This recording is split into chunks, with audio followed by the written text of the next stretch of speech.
जय हिंद साथियों। डीएफसी का जो सिलेबस है हम लोग का history of Indian railway and DFC and economics and marketing customer relation, तो मैं उस पर पूरा सीरीज लेके आऊँगा एज ए टीचर नहीं बल्कि एज ए दोस्त जो हमारे पास जानकारी है, और आपको मैं एक सीरीज के रूप में प्रोवाइड कराऊंगा। जैसे कि मान लीजिए डेडिकेटेड फ्रेट कॉरिडोर का अगर हम लोग हिस्ट्री पढ़ रहे हैं कि उसका उत्पत्ति कैसे हुआ, तो लाइन बाय लाइन क्वेश्चन आएंगे ताकि आप लोग को ज़्यादा एक्सप्लेनेशन का ज़रूरत ना हो। और अगर ज़रूरत पड़ा, अगर आप लोग कमेंट सेक्शन में मुझे बताओगे कि इस थ्योरी का भी ज़रूरत है तो मैं थ्योरी भी लेके आऊँगा।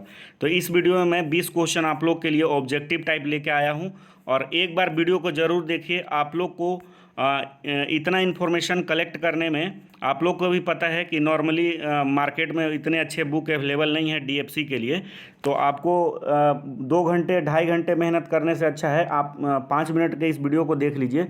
अगर आपको अच्छा लगेगा तो आप अच्छा रिस्पॉन्स करना, और आप लोग के ऊपर दायित्व है कि आपका रिस्पॉन्स कैसा आता है। तो चलिए हम लोग चलते हैं। तो इसमें आज हम लोग कवर करेंगे डीएफसी के बारे में। जैसा कि आप लोग देख पा रहे होंगे, dedicated freight corridor corporation of India, तो डीएफसीसीआईएल का तो पहला ये फुल फॉर्म हो गया। एक जो ये अपने आप में एक क्वेश्चन है, पहला मैं क्वेश्चन सबसे पहले लेके आया हूँ। डीएफसी की स्थापना के समय रेल मंत्री कौन था? आपको पता होना चाहिए कि जो कि रेलवे मिनिस्टर था उस समय कौन थे। तो उस समय लालू प्रसाद यादव थे। अगर आपको याद था तो बहुत अच्छा है, ना तो आप ज़रूर कॉपी अपने नोट्स में लिखिए इसको, ताकि आपको ज़रूरत ना पड़े, दिक्कत ना हो आगे। और आगे देखते हैं हम लोग किस एक्ट के तहत डीएफसी का स्थापना हुआ था। जैसे किसी भी चीज़ का हम लोग का देश में जो भी चीज़ होता है अकॉर्डिंग टू इंडियन कॉन्स्टिट्यूशन, हमारे संविधान के तहत होता है। तो इसमें किसी भी चीज़ का स्थापना हो या कोई भी एक्ट हो, तो उसमें कोई एक्ट लाया जाता है और उसी को संशोधन के तहत किसी भी चीज़ का स्थापना या कोई भी लॉ या एक्ट लाया जाता है। तो आपको बताना है कि डीएफसी के स्थापना जो है कौन से एक्ट के तहत हुआ था। तो ये द कंपनी एक्ट है 1956, 1956 में ये एक्ट आया था, और 2006 में डीएफसी का स्थापना हुआ। नेक्स्ट क्वेश्चन वही है, डीएफसी का स्थापना कब हुआ है? तो 30 अक्टूबर 2006 में हुआ है। मैं पहले ही बता चुका हूँ कि डीएफसी के स्थापना के समय रेल मंत्री कौन था, तो लालू प्रसाद यादव थे। 2006 में इनका कार्यकाल 2004 से 2009 तक रहा है इनका। आगे नेक्स्ट क्वेश्चन हम लोग देखेंगे, जीक्यूएफसी क्या है। जैसे जिस तरह से डीएफसी है वैसे ही जीक्यूएफसी है। तो इसमें आपको बताना है, जैसे आप मैप में देखेंगे, अगर डीएफसी को मैप में देखेंगे तो इस तरह से कुछ क्वाड्रिलेटरल शेप में बना होता है। मतलब जब ये पूरे तरीके से 2030 तक लगभग इसका टारगेट है, पूरे तरीके से अगर ये मैप अगर आप देखेंगे तो इस इंडियन जो हमारा देश का नक्शा है उसमें आपको इस तरह से कुछ बना हुआ दिखेगा। तो इसका नाम जो पड़ा है जीक्यूएफसी। जैसे डीएफसी है तो अभी फ़िलहाल जो है 2 डीएफसी चल रहा है, जैसे आपको पता है ईडीएफसी चल रहा है और वेस्टर्न डीएफसी चल रहा है। उसी तरह से क्यूजीएफसी है जिसका कि full form golden quadrilateral freight corridor होता है, जिसमें अभी इसमें कुल 6 चल रहे हैं। जैसे आप अगर आप गूगल करो और उसमें पूरा नक्शा आप देखो, पूरा मैप देखो, तो इस तरह से आपको दिखाई पड़ेगा, जो कि डीएफसी जो है पूरे देश को जितने भी बड़े बड़े सिटी हों या बंदरगाह हों या फिर इंडस्ट्रियल एरिया हो, उसको इस तरह से जोड़ा हुआ है। नेक्स्ट क्वेश्चन पे हम लोग देखेंगे, वेस्टर्न डेडिकेटेड फ्रेट कॉरिडोर का कुल लंबाई कितना है। ये सबसे पहले जो है जैसे ही ये आपको पहले हम बता दें कि 2006 में, जब 2006 में इसका स्थापना किया गया 30 अक्टूबर 2006 को, तो उसमें ये 2 चीज़ों का प्रावधान किया गया। पहला ईस्टर्न डेडिकेटेड फ्रेट कॉरिडोर और दूसरा जो था वेस्टर्न था। और ये दोनों ही अभी लगभग 50% दोनों कंप्लीट हुए हैं। बाकी इसमें अभी जो है स्टेटस उसका पेंडिंग है, अभी उसमें काम चल रहा है। आपका जो ऑपरेशनल इसमें लेंथ है वो बहुत ज़्यादा नहीं है। तो इसका जो कुल लंबाई है वेस्टर्न डेडिकेटेड फ्रेट कॉरिडोर का, वो 1504 किलोमीटर है। नेक्स्ट क्वेश्चन हम लोग देखेंगे इसमें, ईस्टर्न डेडिकेटेड फ्रेट कॉरिडोर जो ईडीएफसी है उसका लंबाई टोटल कितना है। तो ये डीएफसी से वेस्टर्न डीएफसी से थोड़ा बड़ा है, 1839 किलोमीटर है। और इसमें जो है इसका विस्तार क्षेत्र आपसे ज़रूर पूछेगा। इस तरह का क्वेश्चन प्रीवियस ईयर 2016 हो या 2018 हो, उसमें पूछा गया है आपसे। कि वेस्टर्न डीएफसी का जो है लंबाई या विस्तार क्षेत्र, लंबाई तो कुल लंबाई आपका 1839 किलोमीटर हो गया, लेकिन विस्तार क्षेत्र कितना है, तो दादरी टू नवी मुंबई था, नवी मुंबई इसका विस्तार क्षेत्र है।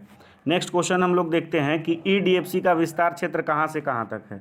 तो ये लुधियाना, पंजाब में लुधियाना आपको पता ही होगा, वहाँ से दानकुनी तक है, नियर ये कोलकाता के आसपास पड़ता है ये दानकुनी, जो कि आपका वेस्ट बंगाल में है।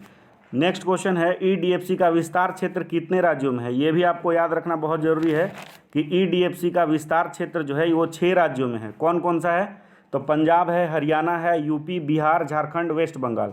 फिर से आपको एक बार मैं बता दूं, 6 राज्यों में ईडीएफसी का विस्तार क्षेत्र है, जिसमें पंजाब शामिल है जो कि लुधियाना से शुरू होता है, हरियाणा में इंटर करता है, यूपी में इंटर करता है, बिहार में, और झारखंड होते वेस्ट बंगाल को ये चला जाता है ईडीएफसी। नेक्स्ट क्वेश्चन हम लोग देखते हैं, तो डब्ल्यूडीएफसी का विस्तार क्षेत्र कितने राज्यों में है। तो ये भी 6 राज्यों में है। आपको ये याद रखना है कि 6 राज्य, ईस्टर्न डीएफसी और वेस्टर्न डीएफसी दोनों 6 राज्यों से होकर गुजरता है, और इनका विस्तार क्षेत्र जो है वो काफ़ी अच्छा है दोनों का।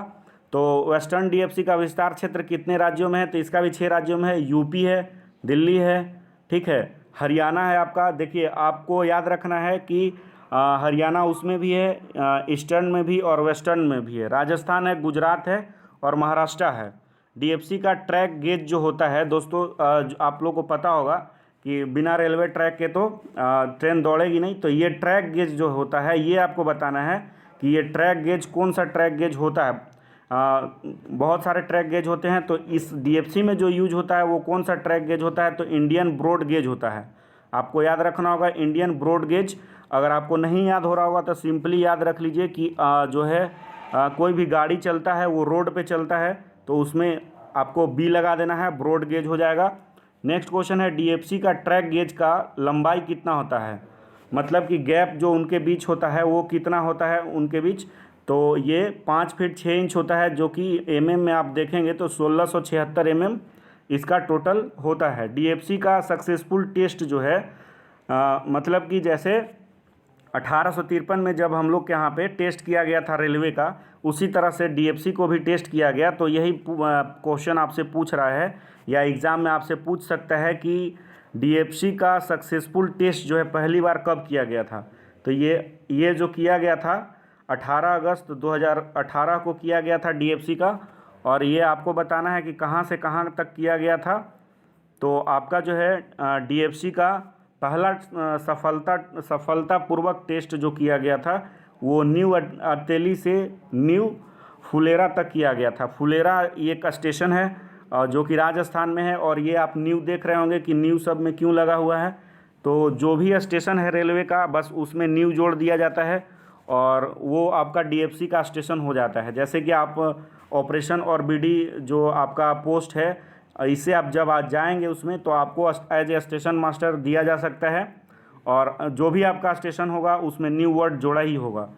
नेक्स्ट क्वेश्चन है वेस्टर्न डीएफसी का कितना किलोमीटर वर्तमान में ऑपरेशनल है। मैं आपको पहले ही बता रहा था कि स्टेटस जो है अभी पूरी तरीके से क्लियर नहीं हुआ है, पेंडिंग है। तो उसमें आपको बताना है कि कितना ऑपरेशनल है, मतलब कि कितना पे कार्य हो रहा है। माल ढुलाई का आपको पता होगा कि डीएफसी का जो माल ढुलाई जो स्पेशल सर्विस है वो 306 किलोमीटर 306 किलोमीटर में अभी काम, मतलब उस पर ट्रेनें अभी दौड़ रही है डीएफसी के।